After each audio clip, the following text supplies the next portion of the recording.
పెద్దిరెడ్డి అనుచరుడు చేసిన దందా అంటూ నిన్న ఈనాడు ప్రొజెక్ట్ చేసిన కథనం మీద ఆ మాధవరెడ్డి వ్యాపారవేత్త స్పందించాడు.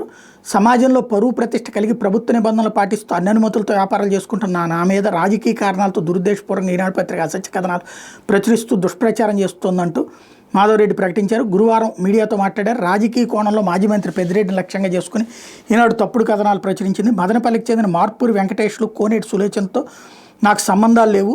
పొన్నూటిపాళెంలో సర్వే నెంబర్ 420/10A భూమిని 1982లో సకలావారి నుంచి వెంకటేశ్లు కొని కోనేటి సులోచనకు పాకాల సబ్ రిజిస్ట్రార్ కార్యాలయంలో పవర్ ఆఫ్ అటార్నీ చేశారని చెప్పారు. తర్వాత ఆ స్థలాన్ని తిరుపతికి చెందిన గాలి పూర్ణానంద చౌదరి, గుండ్లూరు నారాయణ రెడ్డికి విక్రయించారు.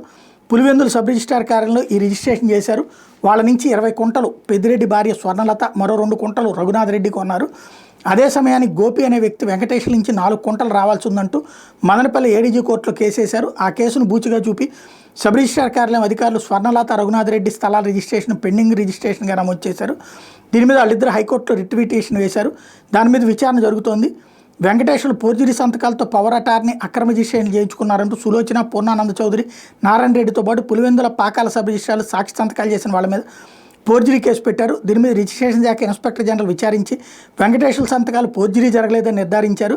సబ్ రిజిస్ట్రార్ల మీద తప్పుడు ఫిర్యాదు చేసినందుకు వెంకటేశ్వర మీద పులివెందుల పోలీస్ స్టేషన్లో కేసు నమోదు చేశారు. బెయిల్ కూడా రాకపోవడంతో వెంకటేశ్వర్లు పరారీలో ఉన్నాడు. ఈనాడులో బాధితుడిగా పేర్కొన్న వెంకటేశ్వర్ల పెద్ద మోసగాడు. నా పరువు ప్రతిష్ట భంగం కలిగించిన ఈనాడు మీద 5 కోట్లకు పరువు నష్టం దావా వేస్తానని ప్రకటించారు.